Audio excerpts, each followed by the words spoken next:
ठीक आहे, गमतीचा भाग सोडूया आणि यानंतर आपल्याला कल्पना आहे की ज्यांच्यावरती माहूरच्या देवीची, रेणुका देवीची आशीर्वाद आहेत, कृपा आहे, आपल्या सर्वांचं भूषण असलेले, आणि महत्त्वाचे म्हणजे जर माहूरला गर्दी असेल तर मार्तंड कुलकर्णीला फोन करा, VIP दर्शन होईल, एवढी त्यांची तिथे पोच आहे, वट आहे. आणि अशा अभ्यासू व्यक्तिमत्वाला या ठिकाणी मी आमंत्रित करणार आहे. आणि त्यांचा नाही गंधमातीचा या कविता संग्रहाबद्दल ते आपले विचार मांडतील. प्राध्यापक डॉक्टर मार्तंड कुलकर्णी.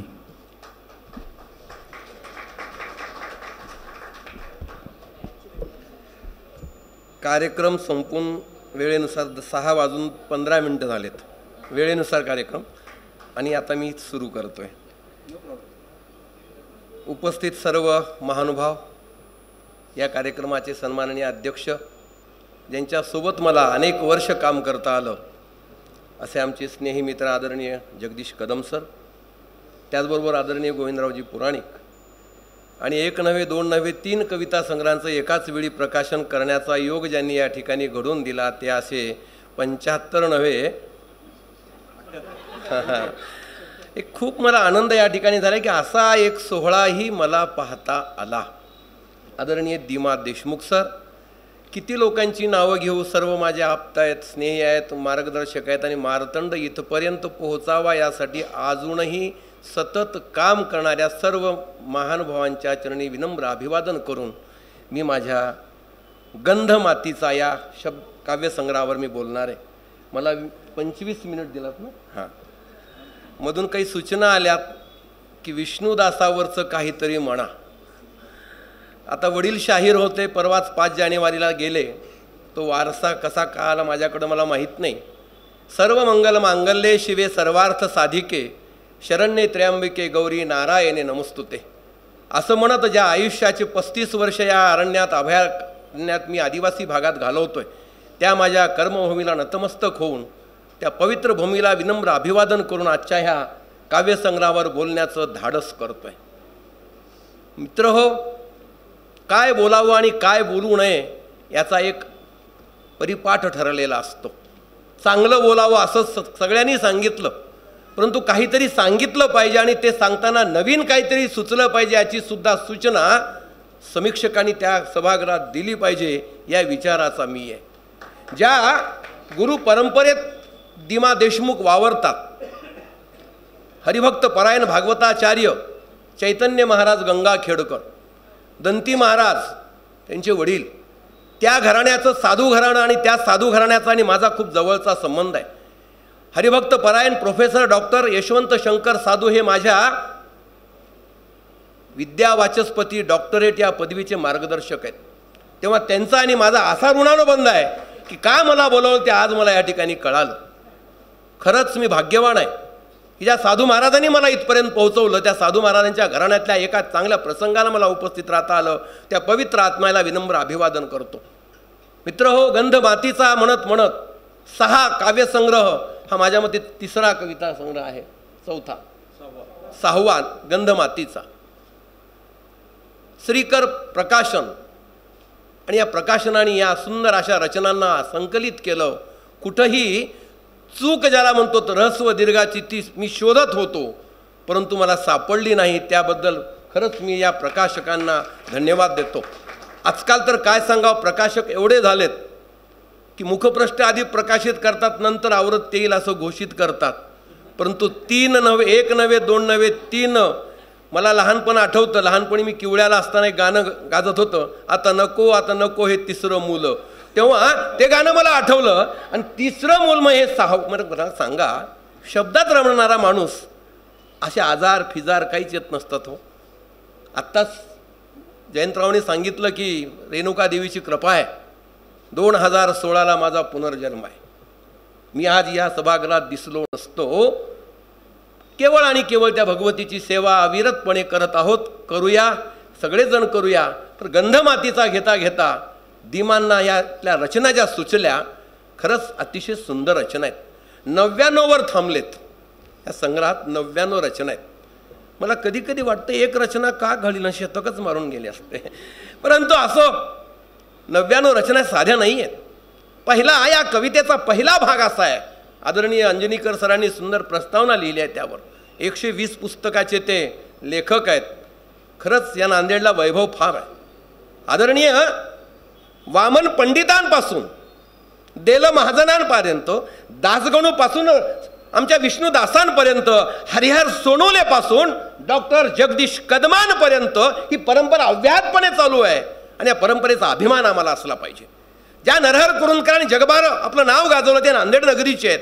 अशी कितीतरी नावं सांगू, वेळ कमी आहे, गंध मातीचावर मला बोलायचं आहे.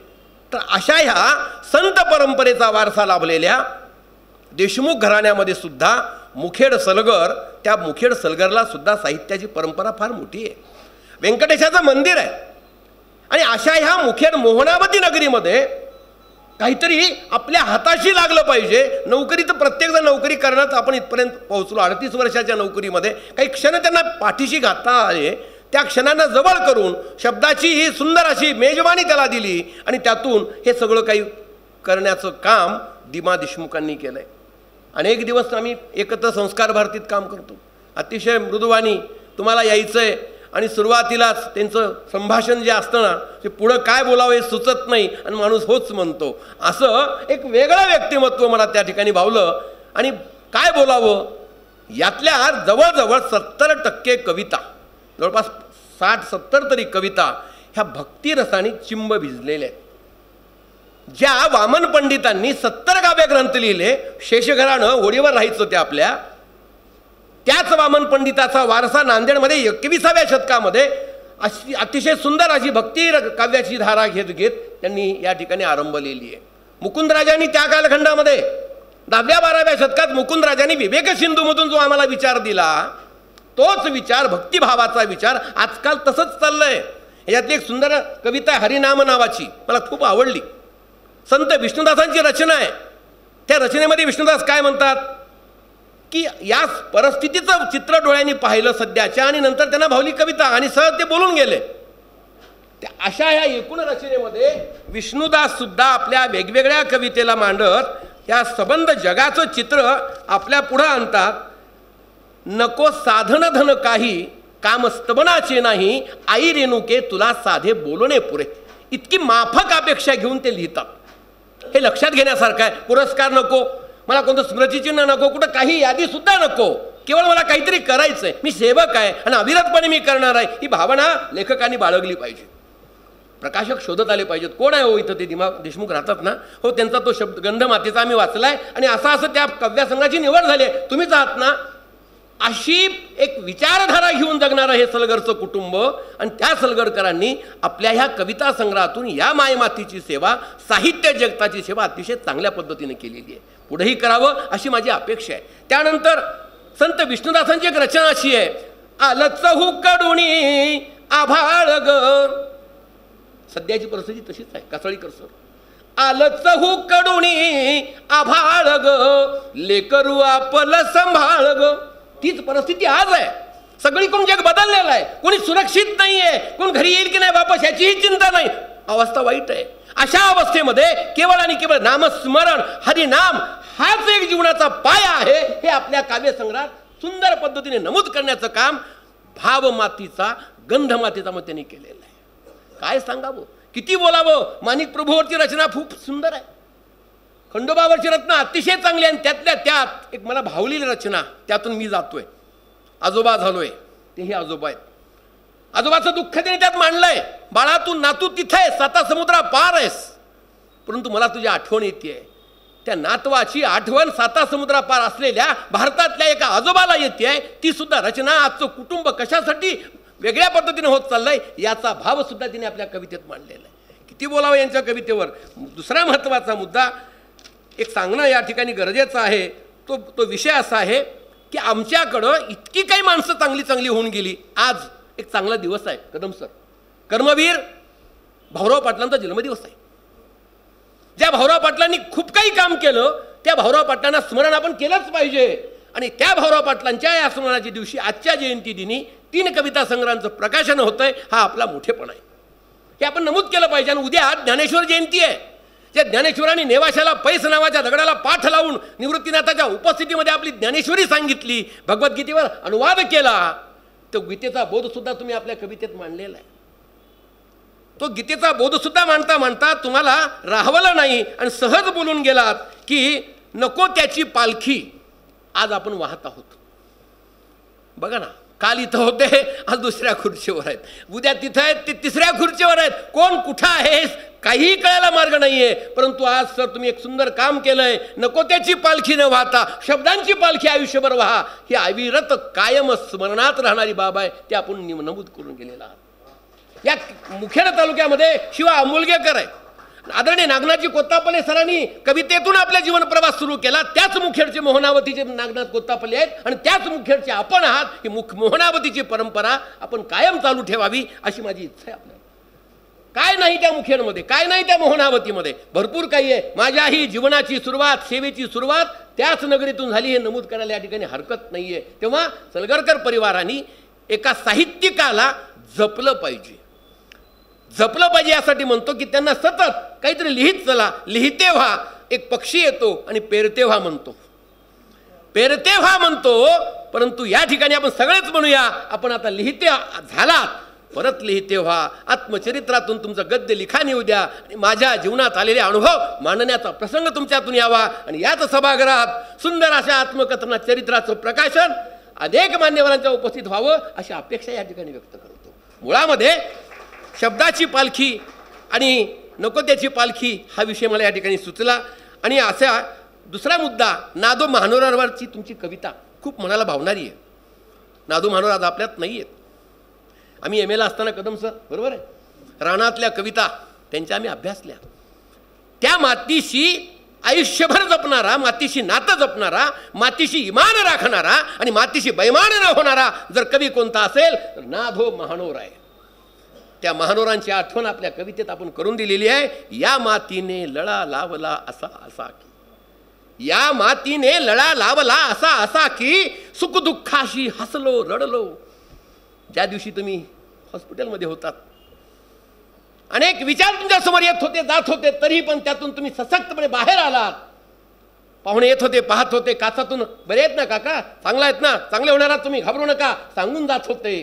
सुखदुःखाशी हसलो रडलो, आता तर हा जीवचा अवघा, या मातीचा शब्द झालो. गंध मातीचा, मातीचा शब्द होण्याचं सामर्थ्य तुमच्या शब्दात आहे. अनुभव अनेक पेरलेत तुम्ही, अनुभव अनेक आठवणी यामध्ये गुंतलेल्या आहेत. त्या आठवणींचा शब्दकोश म्हणूया आपण, आठवणींचं एक संकलन म्हणूया आपण, आठवणींचं संपादन म्हणूया. आठवण तुम्ही तुमच्या शब्दात मांडलेला आहे, तीही मराठवाडी बोलीभाषेत मांडलेलं आहे. मराठवाड्यातली बोलीभाषा आणि त्या मराठवाड्या बोलीभाषेमधलं तुमचं लिखाण अतिशय मनाला भावनेलं आहे. तर अशा ह्या भावात अध्यात्म भाव हा महत्त्वाचा मुद्दा आहे. आत्मानुभव नावाची शिदुरी या कविता संग्रहातून आम्हाला पाहायला मिळते. एकही कविता मला यातली अशी वाटली नाही की ती का बराईंनी अशी लिहिली असावी, कदाचिही नाही. यामध्ये सावरकरांची आठवण आपल्या कवितेत झालेली आहे. सावरकरांची आठवण या कविता संग्रहात आहे आणि ती रचना पोवाड्या सदृश्य आहे. पोवाडा सदृश्य असं का म्हणतो, ती पोवाड्याची आठवण करून देते. विष्णुदासांनी सुद्धा पोवाडा लिहिलाय. अरे रंगपटावर स्त्री पुरुषाची फुटली रे जोडी, आता काय खेळण्यात गोडी. काय सुंदर आहे बघा. जीवन म्हणजे काय आहे, जीवनाचा अर्थ एका पोवाड्यात सांगण्याचं काम राधाबाईचा पोवाडा विष्णू कवींनी लिहिलेला आहे. आपण तो वाचला पाहिजे. पोवाडा सदृश रचना सावरकरांची आपण लिहिली आहे, ती सुद्धा सुंदर भाव लिहिली आहे. माणसाच्या मनाला कौतुक नावाची कविता, त्यातले शब्द मराठवाडी बोलीला स्पर्श करून जातात. त्याचबरोबर खऱ्या खोट्याची किमया ही कविता खूप आवडलेली आहे. आज असंच आहे, नकली जग आहे, बेंटेक्सचे दागिने सांगायचं हरकत नाही आहे. पण विष्णुदासांची असूनही अशीच एक रचना आहे. ती रचना अशी आहे, त्या रचनेमध्ये ते सत्य सांगतात की आम्ही कशाला जवळ करत आहोत आणि कशाला जवळ करायला पाहिजे ते आपण विसरत चाललो. मुद्दाम या ठिकाणी तुम्ही ती महत्त्वाची मांडलेली आहे. आणि यामध्ये दुसरा एक महत्त्वाचा मुद्दा, श्रद्धांजली नावाची कविता. आम्ही फक्त आठवणीसाठी तो दिवस व्हॉट्सअपवर स्टेटस ठेवतो. बाबा आता काही नाही, खरं बरं का, तुमची दररोज आम्हाला आठवण, अजिबात आठवण येत नाही, तो दिवस इतरांनी पाहावा आणि बापावर कौतुक करतोय म्हणण्यासाठी आम्ही लिहितोय. सध्या पितृपक्ष चाललाय, बरोबर आहे. पितृपक्षाची आठवण सुद्धा तुम्ही आपल्या या कविता संग्रहात केलेली आहे. का बरं केली मला कळालं नाही, तुम्हाला आठवलं आणि नाही, त्यांनी आपल्यासाठी खूप काही वेचलेलं आहे, जे आज आपल्यात नाही आहेत त्यांची स्मरण तुम्हाला झालंय पितृपक्षानिमित्त. तो सुद्धा कवितेचा भाग अतिशय महत्त्वाचा यामध्ये तुम्ही मांडलेला आहे. खुना वार्धक्याच्या, साहजिक आहे, आत्मानुभूतीचा अनुभव असतो. प्रत्येकाला वाटतं आपण काहीतरी मांडलं, आपण स्वतः आलं पाहिजे. आणि तुकोबाची आठवण सुद्धा एका कवितेमध्ये त्यांना झालेली आहे. रात्रंदिनामा युद्धाचा प्रसंग, परंतु त्यांनी काय म्हटलं माहितीये, दिनरात आम्हा युद्धाचा प्रसंग. शब्द बदललाय, दिनरात. आता का लिहिलं, का बरं लिहिलं, कवी जे न देखे रवी तो देखे कवी. तशा पद्धतीनं त्यांची आत्मानुभूतीची एक सुंदर अशी सहल ज्याला म्हणू 99 स्मरण करत करत करत 99 पर्यंत येऊन थांबलेली आहे. खरंच आनंद वाटतो. याही वयामध्ये, याही कालखंडामध्ये आपण सुंदर पद्धतीने लिहिता आणि अशा या थाटामध्ये त्याचं प्रकाशन या ठिकाणी घडवून आणता, हा आमच्यासाठी महत्त्वाचा भाग आहे. दुसरा महत्त्वाचा भाग निसर्ग आणि त्यांच्या कविता. पावलो पावली, आत्ताच सलगरकर कुटुंबातल्या सरांनी सांगितलं की रातोळी तो जाण्याचा प्रसंग, घनदाट अरण्य, वेगवेगळ्या जातीच्या म्हणतोय शब्द जपून वापरतोय, आंब्यासाठी वापरतोय. आपण नको त्यासाठी वापरून सध्या गोंधळ केलेला आहे. संतांना सुद्धा सोडलं नाही हो, संतांना सुद्धा आम्ही चौकटीत बसवलं हो. त्या समाजाची तेवढीच मंडळी जमतात हो. असं का बरं व्हावं? संत साहित्याचा अभ्यास करून वाटतं वाईट की ज्या संतांनी आयुष्यभर भगवा ध्वज खांद्यावर घेतला, नामदेवानी पंजाब घुमानपर्यंत पोहोचवलं, ज्ञानदेवानी काय नाही केलं, एकनाथांनी काय नाही केलं. चोर आले होते एकदा, पातेली उकडून बघायला लागले, काहीच नव्हतं. अगं इकडे ये, काहीतरी करून दे, पाहुणे घरी भुकेले आहेत. कोण चोर आहे माहीत नाही हो, कोण शाहू आहे आणि कोण चोर आहे. किती परीक्षा घेतली नाथांची. शांती ब्रह्म का म्हटतोय आपण, याच्यासाठीच म्हटलं पाहिजे शांती ब्रह्म. डोक्यावर बर्फ आहे, तोंडात साखर आहे आणि पायात चाक आहे. आपलं तसं नाही आहे म्हणून बीपी वाढत चाललाय. बीपी वाढण्याचं तेच लक्षण आहे. जावयाचा काल फोनच आला नाही, दररोज येतो, येईल ना, असतील कोणत्या कामात, काय बिघडलं इथे उद्या. हे आम्ही सहन करायला तयार नाहीये. सहनशक्ती कमी झाली आहे, स्मरणशक्ती कमी झाली आहे, त्याच्यामुळे नको ते आजार वाढत चालले. हे का असं व्हावं? जीवनामध्ये साहित्य असा एक मित्र आहे, तो खरंच माणसाला आनंद देतो. मी 33-34 वर्षापासून इतका छान जगतोय आदिवासी भागामध्ये, काही कशाचाच लवलेश नाही, छानपैकी जगतोय. आदरणीय प्रमोदजी देशमुख माझ्यासोबत राहायला होते, मी त्यांच्याकडे राहायला होतो. गंमत अशी आहे, तेव्हा माणसाला या वाटत नाही, जाताना वाटतं नको रे बाबा, पण येताना वाटतं कशासाठी जायचं. हा भाग खूप छान आहे. उंच उंच सागवानची झाडं खुणावतात, धावंड्याचा डिंक खुणावतो आम्हाला, सुंदर नदी खुणावते, उंच उंच रांज पर्वताची रांग आम्हाला खुणावते. बाबा रे थांब इथं. आता नवरात्रात पहा कसा आमचा सुंदर माळ दिसतोय, इतकं सुंदर. आता काही वर्षानंतर तुम्हाला पायऱ्या चढायची सुद्धा गरज पडणार नाही. स्कायवॉक आणि लिफ्ट 80 लोकांची सुरुवात झालेली आहे. आदरणीय गडकरी साहेबांना आपण अभिवादन केलं पाहिजे, त्यांनी योजना आणलेली आहे. प्रत्येकाने माहूरला आलं पाहिजे आणि विष्णुदासाचा मठ पाहायला पाहिजे, मात्र तीर्थ पाहायला पाहिजे, देवदेवेश्वर पाहायला पाहिजे, दत्त शिखर पाहायला पाहिजे, सोनपीर दर्गा पाहायला पाहिजे, पांडव लेणी पाहायला पाहिजे. आम्ही फक्त रेणुका माता आणि तांबूल खाऊन फक्त छान झालं बरं का दर्शन, एवढ्यावर वापस येतो. तेव्हा आमच्यासाठी काय काय आहे ते पाहिलं पाहिजे आम्ही. तेव्हा माहूरसाठी असं आतुर असलेलं हे घराणं माणिक प्रभूवर सुद्धा आतुर या कवितेतून झालेलं आहे. श्रद्धा आहे त्यांच्या मनात. आणि दुसरा महत्त्वाचा मुद्दा भक्ती, भाव आणि छंद. आम्हाला नको ते छंद लागलेत, साहित्याचे छंद आमच्यापर्यंत कधी पोचावेत. म्हणून हरिहर सोनवणेंची कविता मला आठवते. तुमची नांदन नावाची स्मरणिका मी वाचली. या ठिकाणी साहित्य संमेलन घडलं होतं आणि त्या साहित्य संमेलनात सर स्वतः जबाबदार होते त्या स्मरणिकेचे प्रमुख म्हणून. तेव्हा त्या नांदनमधला सुंदर लेख मी हरिहरराव सोनवणे, वामन पंडित या सगळ्यांवर वाचला की नांदेड काय आहे. तात्यासाहेब कानोले नसते तर, तात्यासाहेब कानोले, गणा आंबेकर ही माणसं आमच्या नांदेडमधली आहेत. त्यांना आपण विसरत चाललो आहोत. तेव्हा न विसरता हे पायाचे दगड आहेत, त्यांना आपण विसरू नये. भगवान कवठेकर सुद्धा आपल्यातलेच होते, अनेक त्यांनी साहित्य निर्माण केलं, आपल्यातलाच माणूस होता. तेव्हा अशा ह्या साहित्यिकांना सुद्धा अभिवादन केलं पाहिजे. दिमांची ही परंपरा अशीच पुढं कायम राहावी अशी या ठिकाणी अपेक्षा व्यक्त करतो. त्यानंतर मानवतेचं कल्याण. सर्वत्र सुखिन संतु सर्वे संतु निरामय, हा विचार त्यांच्या कवितेत आहे. सगळ्यांचं चांगलं कर बाबा, वेळ मिळाला तर माझ्याकडे ये, अशी सुंदर माफक अपेक्षा त्यांनी व्यक्त केलेली आहे. किती किती म्हणून बोलावं या कवितेवर. एकापेक्षा एक रचना त्यांच्या आम्हाला पाहायला मिळतात. कठीण काळ हा आला चहूकडे, आठवलं सर, विष्णुदासांची रचना आहे. कठीण काळ हा आला चहूकडे, रस्तो रस्ती दिवे दिवे. बघा चित्र कसं आहे. कठीण काळ हा आला चहूकडे, रस्तो रस्ती दिवे दिवे. प्रजावृत्ती धन हरण कराया, वैद्य सर, प्रजावृत्ती धन हरण कराया. निघती कायदे नवे नवे. अरे नवे नवे कायदे निघायला लागले. कर्नाटकमध्ये काय चाललंय, हरियाणात काय चाललंय, पंजाबमध्ये काय चाललंय, महाराष्ट्रात उद्या हेच होणार आहे. सावध व्हा. काल सर आमचे कुलकर्णी तेच सांगून गेले, सावध व्हा, घरात बसू नका, एसी मध्ये खूप ऊन आहे, रांगा लागल्यात. बेट्यांनो, रांगा आमच्याही आमच्याच रांगा लागण्याची वेळ आली आहे. म्हणून आपल्याला सावध व्हायचंय. सावध व्हा हे मुख्य अतिथीचं या ठिकाणी यजमानपद आहे की आपण काय केलं पाहिजे. जागे व्हा, सावध व्हा, सांगणं गरजेचं आहे.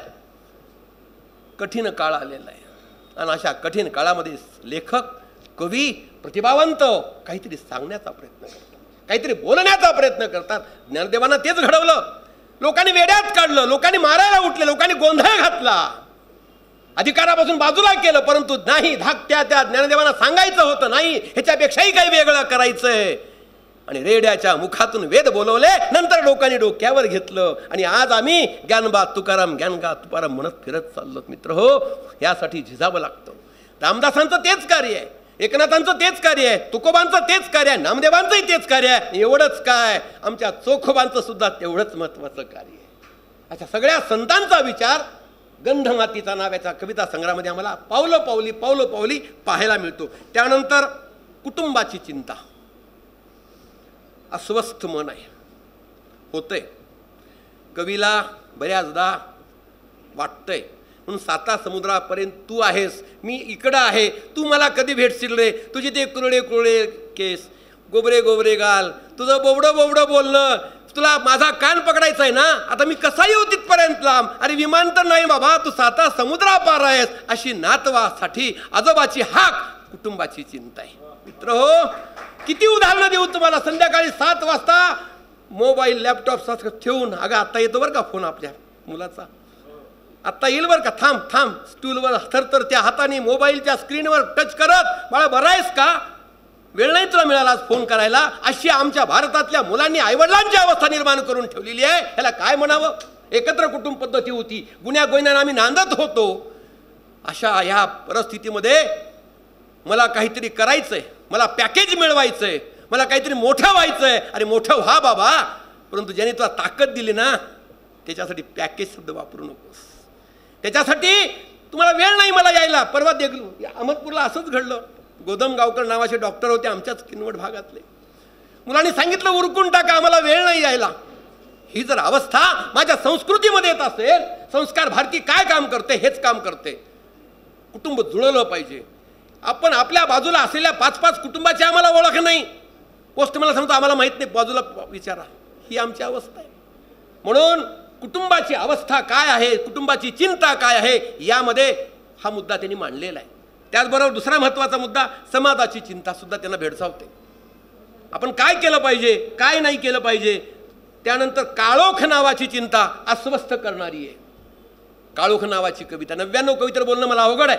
काही महत्त्वाच्या कविता या ठिकाणी निवडल्यात. समारोपाकडे येतो. शेवट बघा, नको त्याला आवाजवी महत्त्व देऊ नका, असा एक सुंदर सल्ला दिमांच्या कविता संग्रहातून आम्हाला पाहायला. नको त्याला आवाजवी महत्त्व देऊ नका, हे धाडसाचं विधान आहे त्यांचं. वार 75 पूर्ण केलेले आहेत. एक ताकदीनं, एक निष्ठेनं, अनुभवानं ते बोलायला लागलेत की असं मी पाहिलेलं आहे. आपण नको त्याला महत्त्व देत नाही आणि द्यायला पाहिजे त्याला देत नाही, असं का व्हावं, ही सुद्धा बाब मला त्यांच्या एकूणच कवितेमध्ये पाहायला मिळते. विशेष आज या तिन्ही कविता संग्रहामधून एक विषय आम्हाला हाताशी लागला की हा माणूस कवितेवर जीवापाड प्रेम करतो, कविता जगतो, कविता अनुभवतो आणि कवितेमध्येच आपलं जीवन कंठीत जातो. रस्त्यात असो, बसमध्ये असो, प्रवासात असो, वेळ चालला रे चालला, अनुभव येतो. म्हणून प्रतिभा ही वेडाची बहीण आहे. बरोबर आहे सर? प्रतिभा ही वेडाची बहीण आहे. कधी सुचल सांगता येत नाही आणि कधी डोक्यात एखादा विषय देऊन जाईल अजिबात कळत नाही. एकदा तर मी जेवायला बसलो, ताट वाढलंय आणि मी माझं चाललंय, अहो जेवा ना, वेळ 2 मिनिट थांब, थोडं थांब. एकदा जर गेलं ना ते पुन्हा ते शक्य नाही आहे. तेव्हा असं हे जीवन अवलियांचं असतं. दिमा अवलिय आहेत. याही नंतर त्यांच्या आशयाचं संग्रहावर संग्रह यावेत अशी अपेक्षा व्यक्त करतो. आणि एक सांगतो, सरांना बोलायचं आहे, बोलता बोलता भरपूर वेळ बोललो तर मग ज्ञानेश्वरावरची कविता. आता असं जर म्हणू आपण, पंढरीच्या वारीपासून अनेक रचना यामध्ये सुंदर आहेत. तर ब्रह्मांडाचा नायक असेल, गुरुमाऊली असेल, माणिक प्रभूचा भरलेला दरबार असेल, तव चरणी नमन असेल, दयाघना असेल, अनेक रचना ह्या खरंच भावणाऱ्या आहेत. दिन रात आमा युद्धाचा प्रसंग नाही, काळ वेळ स्मरण हरीचे, रात वाकुल्या दावी. वाह, झोपेत नाही हो. काही लोक छताकडे पाहतात, पंखा पडेल म्हणून इकडं पुन्हा सरकतात, पुन्हा इकडं जातात, झोपच नाही. झोप का गेली कारण माहीत नाही. रात वाकुल्या दावी, दिनाचा खेळ अजब संग, हरिनामाची हेची सार, नको संसाराचा भार. स्नेह आणि सत्संग हेची रात जागरणाचे अंग. जसं देवीला गोंधळ, खंडोबाला जागरण आहे. उदे गांबे उदे म्हणून जसं आम्ही गोंधळ घालतो, तसं आजच्या काळखंडात विद्यमान परिस्थितीत 2 मुद्दे सांगितलेत, 2 इंजेक्शन सांगितलेत. ते इंजेक्शन असे आहेत, एक स्नेह आणि दुसरा सत्संग. आम्ही सत्संगाला जातो, फक्त टी व्हीत दिसतो की नाही यासाठी उंच उंच मान करून पाहतो. असलं काही नको. मन मनात ठेवा, भाव असला पाहिजे. मनी नाही भाव म्हणे देवा मला पाव, देवा आशा न भेटायचा नाही रे, देव बाजारचा भाजीपाला नाही रे. तुकडोजी महाराज सांगून गेले आम्हाला. आणि शेवटचं, करुणिया नेम सत्संगा परी, म्हणा रामकृष्ण हरी, म्हणा गोविंद हरी हरी. असा एक सुंदर अनुभूतीचा भाग जीवनाच्या मध्ये जगत सगळ्यांना सोबत घेत हा संबंध परिवार हा तुमच्यासाठी आलेला आहे. तुमच्यासाठी नव्हे, तुम्हाला पाहण्यासाठी नव्हे, तुम्हाला अंतःकरणात साठवण्यासाठी आलेला आहे. तेव्हा असाच हा राहो आणि अधिक वृद्धिंगत यांचं प्रेम होत जावो अशी मी माता भगवती चरणी अपेक्षा व्यक्त करतो. आणि माझं लांबलेलं हे विवेचन या ठिकाणी थांबतो. जय हिंद, जय महाराष्ट्र.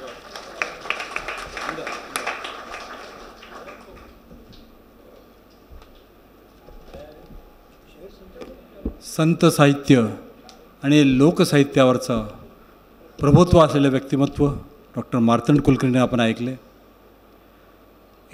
महत्त्वाची सूचना पुन्हा देतो आहे, कार्यक्रम संपल्यानंतर जेवणाचा आस्वाद घ्यायचा आहे, त्याच्याशिवाय आपण सभागृह सोडू नये. मी 2-3 गोष्टीला थोडंसं घाबरतो बरं का. वेळेच्या बाबतीत आमचे कासाळेकर असतील, अरविंद देशमुख असतील, संजय जोशी असतील, अतिशय पंक्च्युअल आहेत. मला थोडीशी भीती वाटते त्यांची, की वेळेत जर कार्यक्रम संपत नसेल तर काय करावं.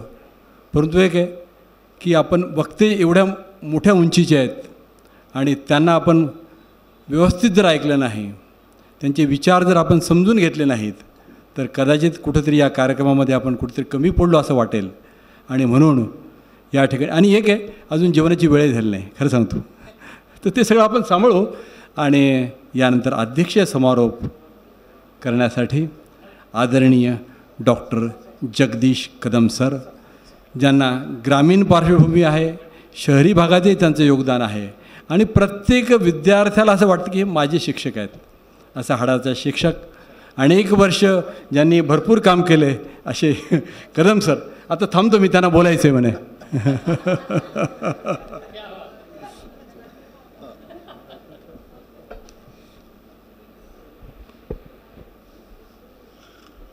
आदरणीय व्यासपीठ आणि रसिकजन हो, मी अध्यक्ष आहे आणि अध्यक्षाचं काम काय असतं त्यांनी परिचय करून देताना ते पहिलं वाक्य बघा किती चतुर आहेत वाकोडकर. एक महत्त्वाची सूचना करतो असं म्हणाले आणि ती सूचना केली. हे आपण कशासाठी थांबणार आहोत माझ्या लक्षात आलं की माझ्या भाषणासाठी आपण थांबणार नाही.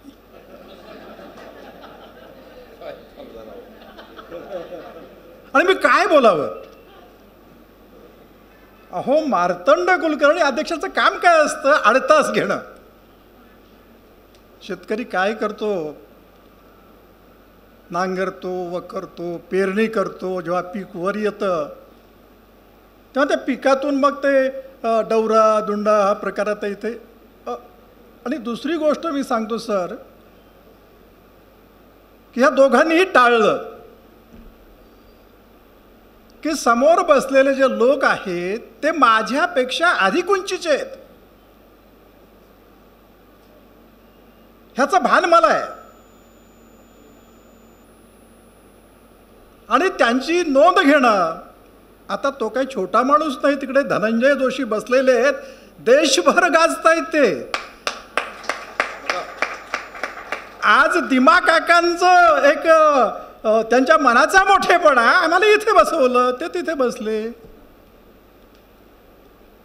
अहो, माझ्या एक 8-10 ओळी फेकल्या संध्याकाळच्या वेळी 6:30 वाजता या नवीन माध्यमातून. मी संजय जोशींकडे झोपेची वेळ, त्यांचा रियाज चाललेला, आणि माझ्या 8-10 ओळी त्यांच्या हातात पडल्या. थांबलं तिथेच. आणि एक 10-5 मिनिटात माझ्या त्या ओळींना त्यांनी स्वरबद्ध केलं आणि त्या ओळी आता लाखो लोकांनी पसंत केल्या. असा तो गायक आहे. मी नेहमी सांगत असतो की काजळ आपल्या डोळ्याच्या इतकं निकट असतं, इतकं जवळ असतं, इतकं समीप असतं, परंतु डोळ्याचं दुर्दैव हे की डोळे काजळ पाहू शकत नाहीत. आम्हाला दिसतं की ही केवढी मोठी माणसं माझ्या समोर बसलेली आहेत. आणि काय बोललात तुम्ही मार्तंड कुलकर्णी? ओ, काय आवेश तुमचा. एक गोष्ट बोललात, काय म्हणालात की यांच्या मागे जाऊ नका, त्यांच्या मागे जाऊ नका, अमुक करू नका, तमुक करू नका. तुम्ही समीक्षा, मोठे समीक्षक आहात. मान्य. अहो, कवी जातच नसतो. कवीचा स्वतंत्र पक्ष असतो. कवीचे पुढारी पण किती मोठे आहेत. व्यास, वाल्मिकी हे आमचे पुढारी आहेत. अपर्णाताई, आमचे पुढारी हजारो वर्ष जिवंत राहतात. 5 वर्ष नाही, 10 वर्ष नाही. आमच्या पुढाऱ्यांना मरण नाही कधीच. व्यास, वाल्मिकी, माऊली, तुकाराम हे आमचे पुढारी आहेत आणि त्यांचं नेतृत्व आम्ही स्वीकारलेलं आहे. दिमा काकांनी सुद्धा त्यांचं नेतृत्व स्वीकारलेलं आहे आणि त्यामुळे आता त्यांना कसल्याही प्रकारचा धोका नाही हे मला जाणवतं. मी काय सांगत होतो की माझ्या समोर बसलेली माणसं छोटी नाही. कित्येक वर्षानंतर माझा मित्र पहिल्या रांगेत इथे मला बसलेला दिसला. फार मोठा माणूस आहे नंदू. एकेकाळी नांदेडचं नेतृत्व, त्याची छाती बघा, छातीवर सगळे प्रहार झेलणारा हा माणूस नंदू कुलकर्णी नावाचा. हा का लहान माणूस नाही, बसत नाही छोट्या ह्या पंक्तीमध्ये आपल्या. आज वेळ काढला, इथे आला, त्याचं वेगळं क्षेत्र आहे. परंतु मला कळत नाही नंदू, आपण स्वतःला का झाकून ठेवता? त्या क्षेत्रातली एवढी मोठी प्रतिभा तुमच्याकडे आहे, झेप आहे आणि सगळ्या प्रकारची आव्हानं छातीवर झेलण्याची सिद्धता आहे. असं असताना तुम्ही झाकून राहिलात. माझे विचार कुठलेही असू देत, परंतु हा माझा मित्र कुठेतरी छान ठिकाणी गेला पाहिजे होता, असं मला मनाचा आतला कोपरा सांगतो माझ्या नंदू ह्या मित्राविषयी. मोठा माणूस आहे. दीपक कासराळीकर छोटा माणूस नाही. त्यांचा नामोल्लेख टाळून माझ्यासारख्या माणसाला या सभेचा समारोप करणं शक्य नाही.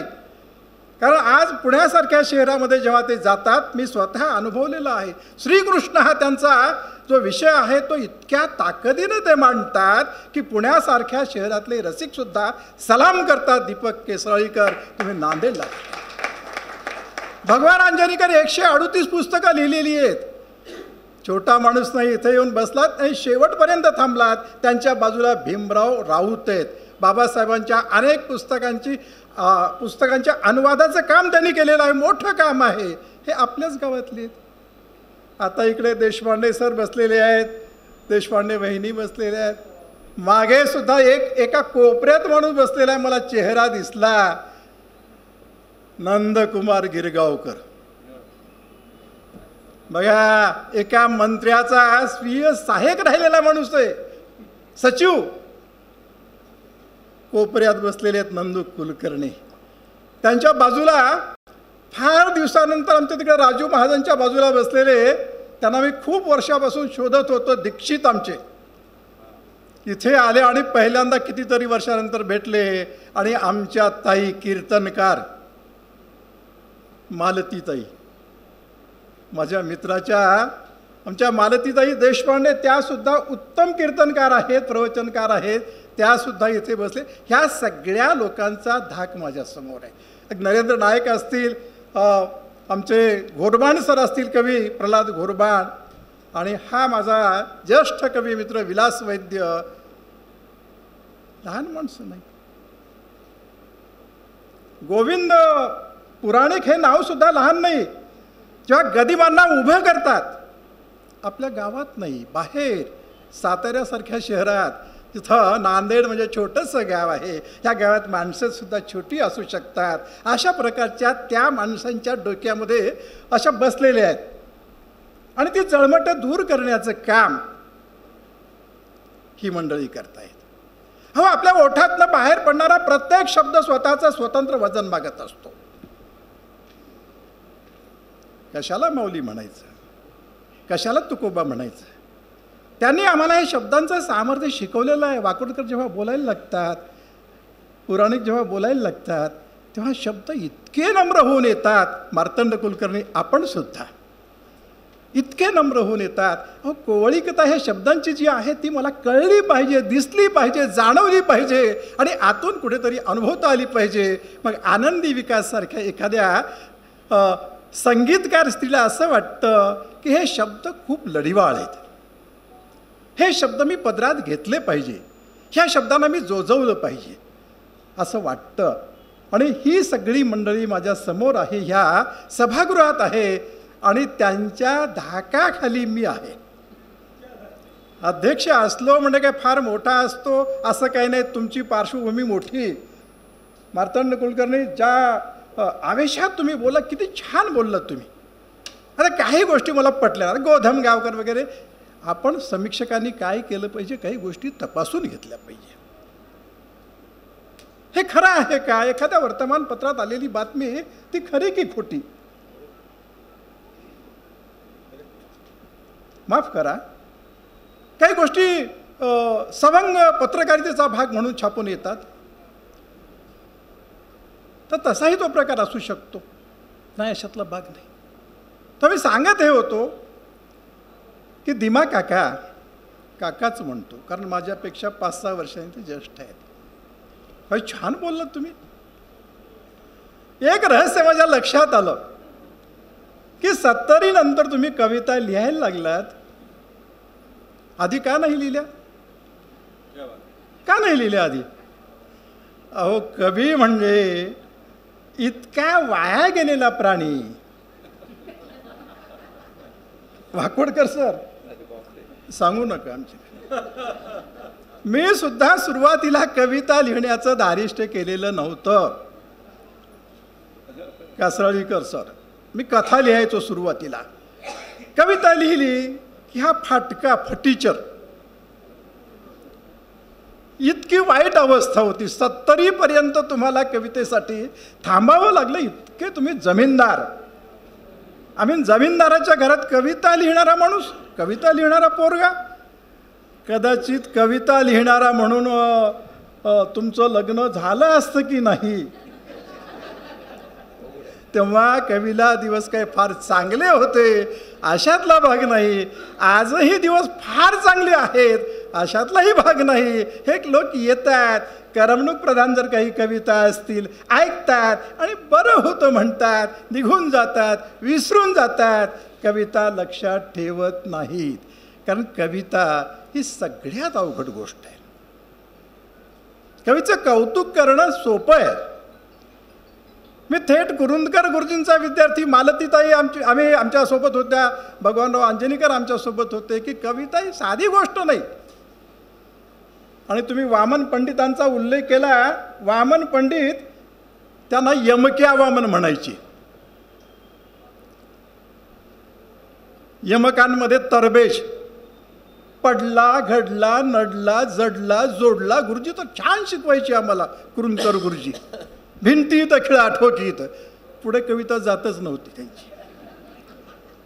तर कविता इतका प्रांत सोपा नाही. तुम्ही 70 नंतर धारिष्ट केलंय दिमा सर.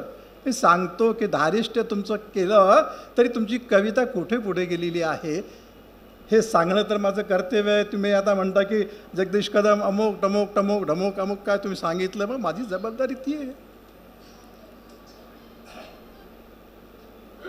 तुमची कविता टला टर रलार करीत नाही. तुमची कविता कधी कधी पद्याच्या जवळ जाते, परंतु ती पद्य व्हायला तयार नसते. ती म्हणते मला गद्यच राहू दे. पद्य म्हणजे काय हो, किती सोपं आहे. माझं डोकं दुखायला लागलं जाम, मला कोणीतरी आणून द्या झेंडू बम. हे झालं पद्य. इतकं सोपं पद्य लिहिणं. दिमा पद्य लिहित नाहीत, झटापट करतात. नाही मला कविता करायची, मला कविता करायची असं कुठेतरी तुमच्या मनाच्या कोपऱ्यात बसलेलं जे भूत आहे ते तुम्हाला सांगतं कवितेचं की नाही मला कविता लिहायची. आपली खूप उशिरा भेट झाली आणि ज्या वळणावर भेट झाली, अहो आयुष्यातलं दुःख कसं पचवावं आपण कल्पना नाही करू शकत. ह्या माणसाच्या पुढ्यात केवढं मोठं दुःख मांडून ठेवलेलं होतं. ज्याने जवळून पाहिले ह्या दुःखाला परतवून लावण्याचं सामर्थ्य खूप कमी लोकांमध्ये असतं. आपण त्या दुःखाकडे पाठ केली. तुम्ही काळोख हा शब्द सगळ्याच कवितांमध्ये काळोख हा शब्द आहे, अंधार शब्द आहे. अंधाराला दूषण देऊ नये. अंधाराला हळूहळू बाजूला सारता आलं पाहिजे. आमचे संतोष मुळावकर नावाचे एक लेखक कविमित्र होते अंबाजोगाईचे. इतकं छान लिहिलंय त्यांनी की अंधाराला हिणवायचं नसतं, अंधाराला धक्का मारून बाजूला करायचं नसतं, अंधारावर प्रेम करायचं, अंधाराच्या जवळ जायचं, सलगी करायची. त्याला म्हणायचं चल रे बाबा तुला चंद्र दाखवतो, चल रे बाबा तुला उजेड दाखवतो. अंधार तयार होत नाही. मग हळूहळू 10-12 गोष्टी कानात सांगितल्यानंतर अंधार म्हणतो की तू म्हणतोस ते खरं आहे, येतो रे बाबा तुझ्या खांद्यावर बसून, चल मला उजेड दाखव. आणि तेव्हा मग उजेडाच्या दिशा सुद्धा अंधाराला डोक्यावर घेऊन जेव्हा आपण बाहेर निघतो तेव्हा उजेड सुद्धा आपल्या स्वागताला सिद्ध असतो. हा उजेड कोणी दाखवला? भगवानराव आपण दाखवलाय, आपल्या बंधूंनी दाखवलाय. अशी खूप कमी माणसं असतात आणि ह्या वयात अहो बंधुप्रेम कसं असावं. श्रावण बाळाची कथा तुम्ही सांगितली तुमच्या कवितेमध्ये. कुठे श्रावण बाळ? तुम्ही म्हणताय छान छान छान सांगितले. नाही आई वडील धडधाकट असले तरी असं म्हणणार नाहीत. वाकोडकर तुमची माझी मुलं चांगली, इथं बसलेल्या सगळ्यांचीच चांगली असं मी समजतो. पण बाहेर काय चाललंय जगात? माणसं मोठी झाली तरी मुलं म्हणतात तुम्ही आमच्यासाठी काय कमावलं? तुम्ही आमच्यासाठी काय कमावलं हा प्रश्न असतो. श्रावण बाळ असा नाही. आई वडील आंधळे आहेत. तो गावात खेळत नाहीत. आपली पोरं आई वडिलांना काहीतरी फसवतात आणि दिवसभर बाहेर कुठेतरी खेळायला जातात. श्रावण बाळ आई वडिलांपासून दूर जात नाही. स्वप्न आहे मला काशीला जायचंय, आंधळे आई वडील. तो कोणाकडे जात नाही. मला बैलगाडी द्या म्हणत नाही, मला रथ द्या म्हणत नाही, मला घोडे द्या म्हणत नाही. त्याचं स्वप्न आहे माझ्या आई वडिलांची मला सेवा करायची. कावड तयार करतो, खांद्यावर घेतो. वाटेत आई वडिलांना तहान लागते, तो असं म्हणत नाही अहो रात्रीची वेळ आहे, ट्रॅव्हल्समध्ये कुठे पाणी मागता? आता कुठलं पाणी देतो तुम्हाला? थांबा, सकाळी 4 वाजेपर्यंत तुम्ही, आता नगर येईल, नगरमध्ये गाडी थांबेल, मग तिथे तुम्हाला पाणी देतो. नाही म्हणत तो श्रावण बाळ आहे. आम्ही संस्कारात कुठे कमी पडतो आहोत हे तुम्हाला नेमकेपणानं कळतं. आणि मग त्या श्रावणाची तुम्ही आठवण करून देता, श्रावण बाळाची. आणि पुढे जे चित्र तुम्ही उभं केलेलं आहे, मला वाटतं ते चित्र मराठीमध्ये खूप क्वचित आलेलं आहे. त्याला संस्कार संस्कार असं आपण म्हणतो. तो संस्कार असतो तरी काय हो? फक्त चांगलं कसं वागावं, आईवडिलांना आईवडील कसं म्हणायचं, हे शिकवणारा जो भाग असतो त्यालाच आपण संस्कार म्हणतो. आणि तुम्ही या सगळ्या कवितांमधून, या 3ही कविता संग्रहातील कविता ज्या आहेत, कदाचित तुमच्या कविता साहित्य अकादमी पुरस्कारासाठी पात्र असतील नसतील, मी म्हणणार नाही की सगळ्या प्रकारची गुणवत्ता तुमच्या कवितेमध्ये आहे, परंतु तुमच्या मनाचा जो प्रांजळपणा आहे, हा प्रांजळपणा मला अत्यंत महत्त्वाचा वाटतो. हा प्रांजळपणा कवी लपवून ठेवत असतो. प्रांजळपणा येऊ देत नाही. वेगळीपणानं काहीतरी पुढे आपल्याला मिळवायचं, ह्या उद्देशानं काव्यलेखन करणारे अनेक कवी आपल्याकडे आहेत. तसं तुमचं काहीच नाही. आणि त्यामुळे मनातला तुमचा जो भाव आहे, तो भाव पुराणिक, गोविंद पुराणिक तुम्ही इतकं छान सांगितलं की त्यांची जी कविता आहे, आता मार्तंड कुलकर्णी तुम्ही साहित्यशास्त्र शिकवता, मम्मटाची काव्य प्रयोजनं तुम्ही शिकवता, विलास वैद्य केसराळी कांता संमित उपदेश युजे हे एक प्रयोजन आहे. कशासाठी कविता लिहायची?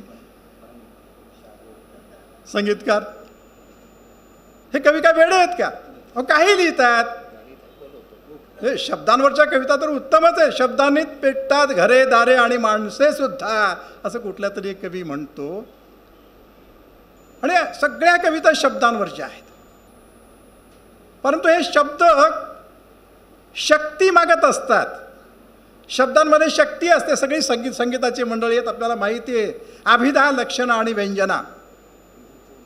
फक्त एकच तुम्हाला विनंती आहे की आपली कविता अभिधेवर अधिक रेंगाळू देऊ नका. तिला थोडंसं पलीकडे ढकला. तिला लक्षणेच्या जवळ येऊ द्या. अभिधेपर्यंत, ती व्यंजनेपर्यंत कदाचित जाणारही नाही, परंतु थोडीशी सूचकता येऊ द्या. तिच्यामध्ये सूक्ष्म पदर येऊ देत. जिथे ढोबळ गोष्टी आहेत त्या ढोबळ गोष्टी वजा करता आल्या पाहिजेत. आणि ह्याचं भान मला वाटतं तुमच्या अलीकडच्या 3ही कविता संग्रहांमध्ये आलेलं आहे तुम्हाला. ही जमेची बाजू आहे मोठी तुमच्या दृष्टीनं. एक कवी म्हणून, कवी मित्र म्हणून आमचे, मला ह्या गोष्टी सगळ्या महत्त्वाच्या. हा तुमचा जो प्रवास आहे, तुम्ही स्वतःच्या आयुष्यामध्ये डोकावून पाहता, परंतु तुम्ही तुमच्या दुःखाचा, परत परत मी सांगतो, माझ्यासारखा कवी असता तर मला सुद्धा तटस्थ राहता आलं नसतं. ह्या दुःखाचं मी भांडवल केलं असतं.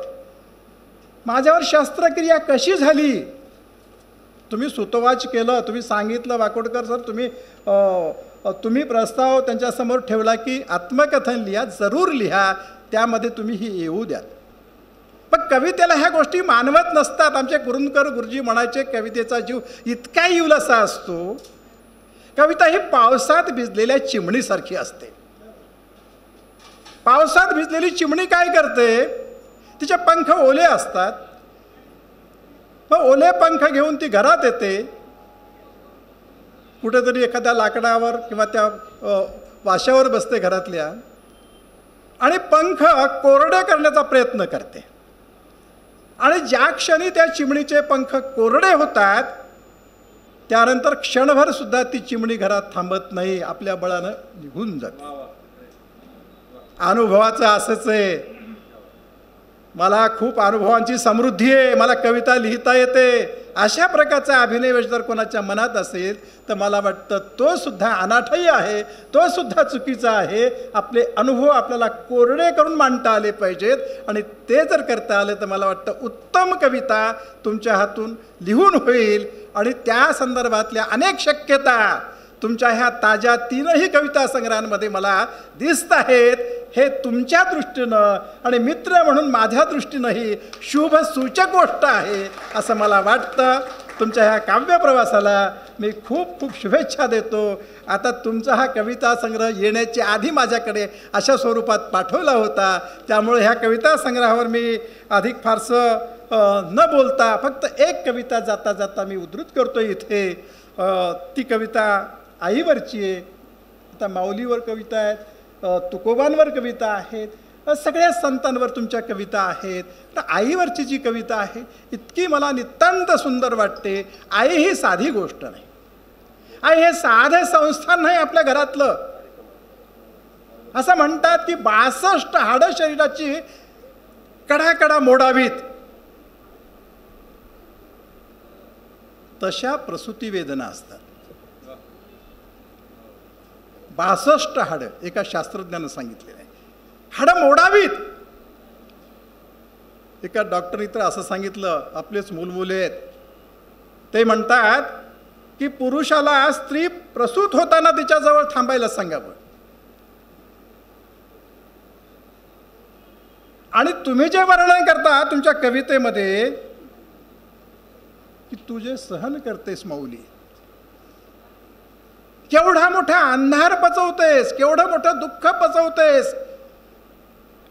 कारण काय, माझ्या पुढ्यात कुठेतरी उजेड मांडून ठेवलेला आहे आणि त्या सृजनासाठी, त्या नवनिर्मितीसाठी तू हे सगळं सहन करतेस.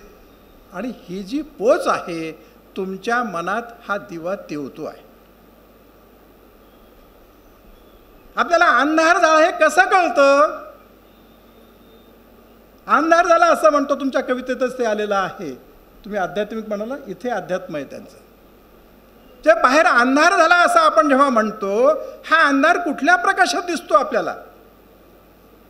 जे मनाच्या कोपऱ्यात कुठेतरी प्रकाश आहे आणि त्या प्रकाशामध्ये आपल्याला हा बाहेरचा अंधार दिसतो. ही गोष्ट समजणं साधं नाही. तुम्हाला हे समजलेलं आहे. ह्या जागा जेव्हा कवीला समजतात, मला वाटतं तेव्हा त्या कवीचा प्रवास कवितेच्या दृष्टीनं अत्यंत योग्य दिशेनं चाललेला आहे. अशा प्रकारचा शेरा मारायला हरकत नाही. तो शेरा इथे उजळ माथ्यानं आपल्या संबंधी मारताना जगदीश कदमला खूप आनंद होतो आहे. आणि माझे दिमा हे कवी म्हणून माझं उद्याच्या काळातलं नांदेडचं भूषण वय काहीही असू देत, वयाचं गणित नसतं. कवीला वयावरून कोणी तोलू नये, त्याच्याकडे पाहू नये. आमचे दिमा हे उद्याचे उत्तम कवी, नांदेडचं भूषण म्हणून आपल्यासमोर उभे ठाकतील अशा प्रकारची आशा व्यक्त करतो. या ठिकाणी मला बोलावलं, माझा सन्मान केला, त्याबद्दल आम्हा सगळ्यांच्या वतीनं हे मोठे शाहीर आहेत बरं का. मध्ये मध्ये त्यांना शाहिरीचा येतो मध्ये अंगात त्यांच्या, ते आपण तर अनुभव तुम्ही स्वतंत्रपणे त्यांचा शाहिरीचा कार्यक्रम आपण घेतला पाहिजे. आपण नक्की घेऊ. आमच्या अपर्णाताई इथे बसलेल्या आहेत, त्या जर उद्या महानगरपालिकेवर गेल्या तर मी त्यांना विनंती करतो की मार्तंड कुलकर्णी हा इतका चांगला माणूस आहे, माझा मित्र, आणि कधीही तिकडे गेला फक्त फोन करायचा, मला रेणुका मातेचं दर्शन घ्यायचं. हा धडपड करून तिथे येईल, माहूरच्या पायऱ्यावर उभं राहील आणि आपलं स्वागत करेल. इतका तो निर्मळ आहे. तेव्हा आपल्या सगळ्यांच्या साक्षीनं मी दिमा काकांना परत एकदा शुभेच्छा देतो आणि थांबतो. धन्यवाद.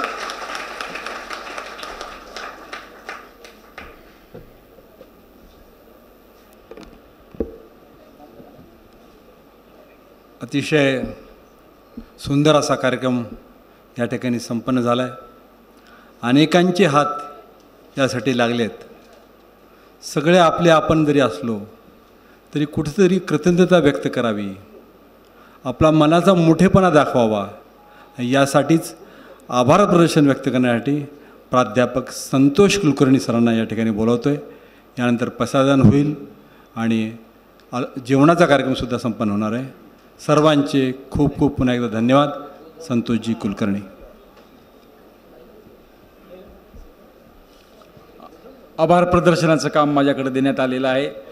तर आजच्या या प्रकाशन सोहळ्यासाठी कार्यक्रमाचे अध्यक्ष म्हणून सुप्रसिद्ध साहित्यिक जगदीशजी कदम हे आपल्या वेळातला वेळ काढून या ठिकाणी उपस्थित राहिले. त्याचबरोबर किनवट येथून डॉक्टर मार्तंड कुलकर्णी सर आणि त्यांच्याबरोबर गोविंद पुराणिक सर हेही या कार्यक्रमाला उपस्थित राहिले. या तीनही व्यक्तींचं मी दिमा देशमुख सर यांच्याकडून आभार व्यक्त करतो. तसेच या कार्यक्रमाला नांदेड शहरातील खूप दिग्गज लोक उपस्थित आहेत. या सर्वांचं मी म्हणजे इथं नामोल्लेख करणं मला शक्य नाही, पण तरीही त्याच्यामध्ये मी काही नावं घेऊ इच्छितो. त्यामध्ये आमचे प्रेरणास्थान असणारे doctor Deepak Kasalikar sir, Nandkumar Kulkarni sir, Bhagwanrao Anjanikar sir, माजी प्राचार्य विलास वैद्य सर, पंडित धनंजय जोशी, पंडित संजय जोशी, डॉक्टर अरविंदराव देशमुख, आनंदी विकासताई, Haldekar sir, Sakharkar sir, Girish Deshmukh sir, Raut sir, अपर्णाताई नेरळकर, रेणुकादास दीक्षित, पुरुषोत्तम हळदेकर, उपेंद्र जोशी, दिलीप वैद्य, देवदत्त देशपांडे, अमित शाईवाले, राजेश नेरळकर, केशव देशमुख, नंदकुमार गिरगावकर सर यांच्यासह अनेक जणांचे आभार मी इथं व्यक्त करू इच्छितो.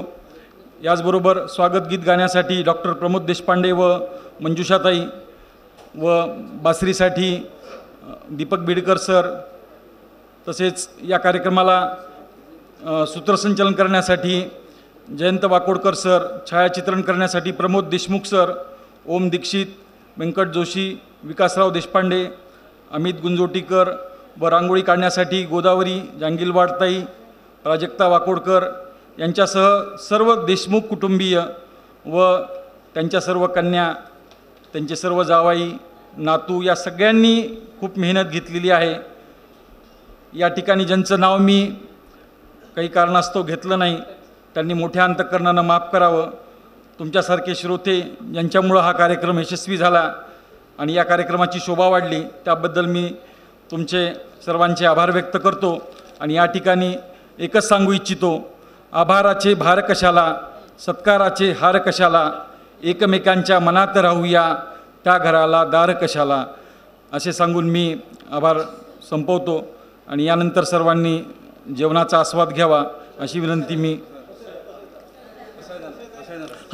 शेवटी पसायदान राहिलेलं आहे. पसायदानानंतर सर्वांनी जेवणाचा आस्वाद घ्यावा अशी विनंती करतो. प्राध्यापक डॉक्टर मार्तंड कुलकर्णी सरांची एक सूचना आहे.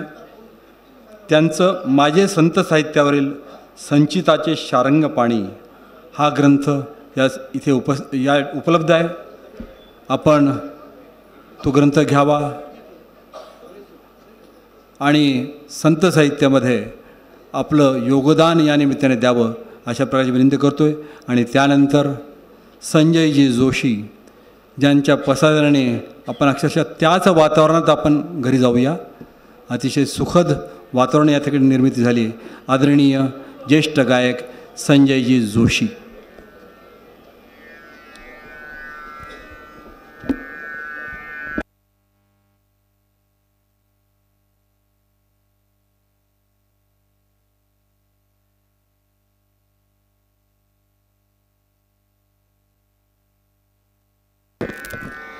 आता विश्वात्मके देवे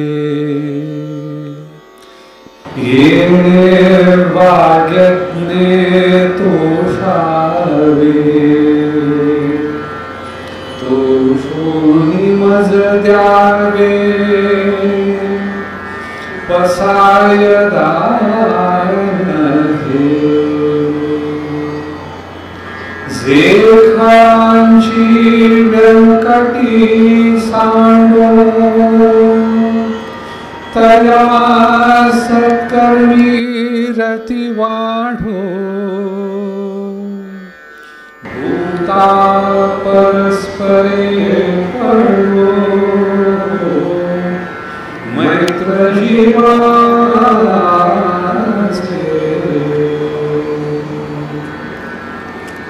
दुरिताचे तीर जाओ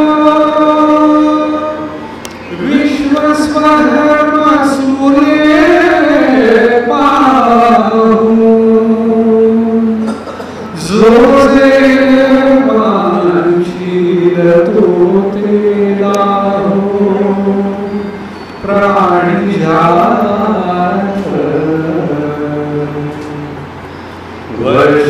सकळ मंगळी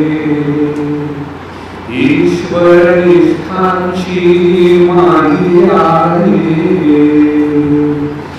अनवर्त भूमंडळी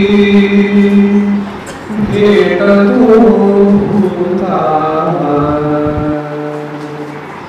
चलान कल्पतरुं से आरव चेतना चिंतामणी से गाव बोलते जे अरणव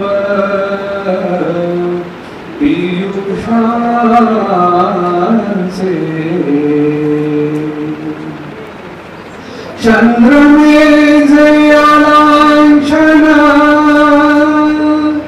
मार्तंड जे तापहीन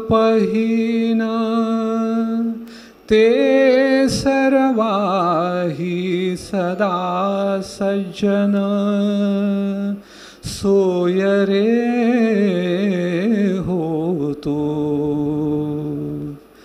किंबहुना सर्व सुखी पूर्ण होनी तिन्ही लोकी भजिजो आदि पुरुखी अखंडित आणि ग्रंथोपजीविये विशेषी लोकीये दृष्टादृष्ट विजये होवावे जी येथ म्हणे श्री विश्वेश्वराओ आहोईल दान पसावो येणे वरे ज्ञान देवो सुखिया झाला सुखिया झाला सुखिया झाला.